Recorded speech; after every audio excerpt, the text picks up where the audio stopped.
Talking with John Ryan, previewing the midweek lines on college football Week 8 and NFL Week 7. We just talked about all the lines for Week 8. Now let's look at the NFL lines for Week 7.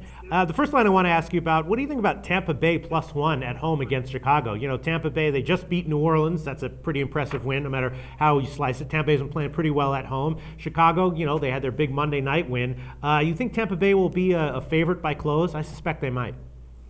I think you're right, Peter. Two teams that you really just can't get a grip on. At least I can't. Tampa Bay defeats the Saints last week. We actually talked about that game being a trap. But this is a game I think I'm going to personally avoid just because I don't have any confidence in either team, even if Tampa Bay's playing at home, because you just don't know what Chicago is going to do. Yeah, I think if we see, I'm going to stay off it, but if we see some reverse line movement on it where the public's betting Chicago, but Tampa Bay becomes like a 1 or 2 point favorite, I might consider making a play on that. And then what do you think about just Tennessee -3 over Houston? I think that line's gone up a little bit. Tennessee, of course, they're off a bye. They're okay. Houston, though, they're kind of banged up. It looks like this might be a bit of a down week for them. What do you think? Maybe Tennessee -3? You think that line will move up off the 3? I thought this line was going to open up like pick 'em or -1. Yeah. And the fact that Tennessee's -3 juiced tells me that Tennessee may be the play here. As you mentioned, Houston got banged up big time last week. All right. Are there any other lines on NFL Week 7 that caught your eye or that you think might move by close? Well, the one game is Washington.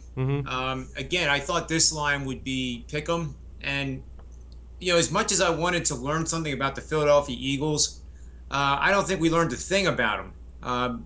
More importantly, I don't think we learned whether Washington's a good team or not a good team. Rex Grossman and that whole situation over the weekend with the Eagles game. So my point is that I was surprised Washington came in as a 3-point dog against Carolina. I think the defenses are catching up to Cam Newton. As much as great an athlete as he is, as great as a performer he is, he can't do it by himself. And we all know at the pro level, it takes about 4 or 5 weeks for scouts to catch up. I think with Carolina, I think they're catching up to him now and that offensive scheme. So Washington's an intriguing play at +3. I don't think they're nearly as bad as they played against Philly, and I don't think Philly is out of the woods yet either.